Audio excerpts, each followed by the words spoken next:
I just analyzed the sound of a new podcast that was just released, and the result is horrible. Just check this out.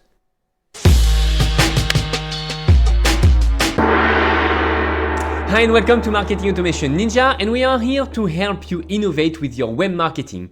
And recently I was in contact with someone who just launched her podcast, and I was checking the sound and I was just checking if everything was alright, and honestly, this podcast was very hard to listen. If I were in the subway or even driving, I would not be able to hear it. Here is how it looks. So I just downloaded the file, the MP3 file from that podcast, and if we look at it in an editing software, we can see that here the volume is very low, maybe about 10% of the capacity of our speakers. So no need to say that it's going to be very hard to hear it. Now, if I take exactly the same episode that I processed through our software, which also, by the way, optimize the volume and the sound, in addition to do the editing automatically. And here is how it looks. One more sec, and boom.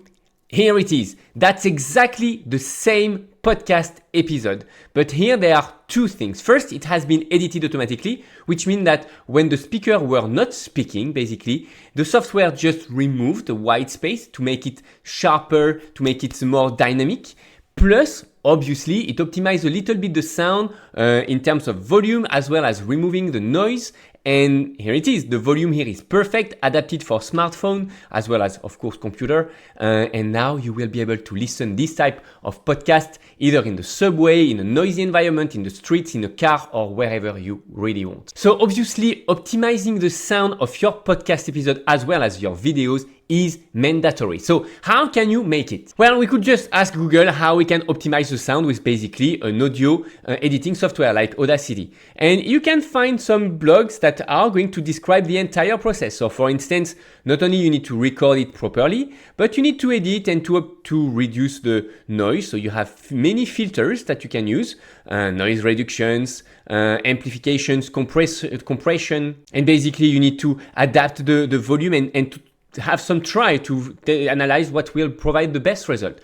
Or you can use automated software. And again, at Marketing Automation Ninja, our software not only edit for you all your podcasts, but they also optimize the sound, which is just amazing. So before to release your next podcast episode or video, be sure that you do something about the sound and that you optimize it either with our software or with any other solution, but you need to pay attention to it. Just like the easiest way is to just drop your file in a Google Drive directory connected to Marketing Automation Ninja. That's from my point of view the easiest way, but of course you can check it out, you can Google it, and don't take my words for granted. Until then, I wish you a great day. I just keep producing content, that's what drives you business, and I will see you in the next video.